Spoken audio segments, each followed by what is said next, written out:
verse 8.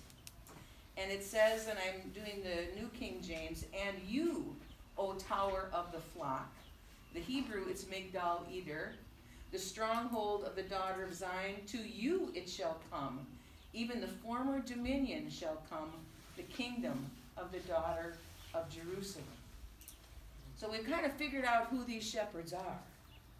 Because with temple worship, the fields outside, the fields that we see down there, outside of Bethlehem, became the place where these sheep were raised, where the lambs were going to be sacrificed in the temple.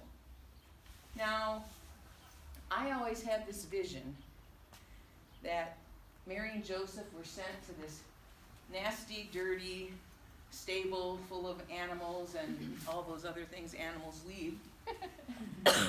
And, brushed off a spot and somehow birthed Jesus there. Well, I would like to present a different view.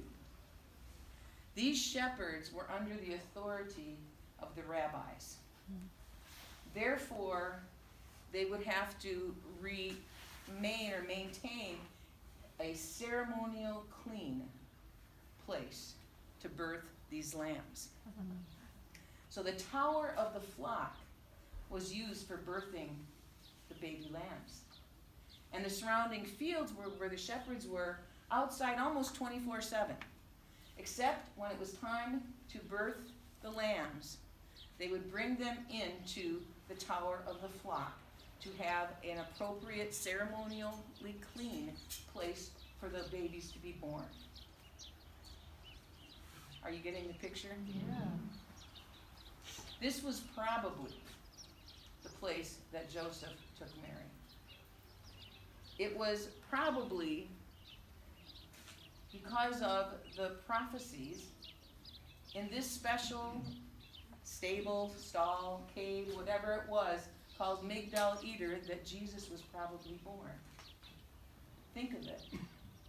Jesus was probably raised in the very place that lambs were born who would become temple sacrifices, who would represent his sacrifice. Is God that detailed? Yes. He certainly is. And we know that after hearing the message, the shepherds went straight to Jesus. They were not giving any directions, but they were giving the sign. And what was the sign they were given? This will be a sign unto you. You will what? Find him where? Find him how? How else? What other detail? He would be wrapped in swaddling clothes, and he'd be lying in a manger. So why would that be a sign? It wouldn't be a sign to me. Wouldn't be a sign to any of us. It would only be a sign to those very shepherds, because that is where they took the mamas to birth the babies. And what did the little lambs have to be in order to be sacrificed?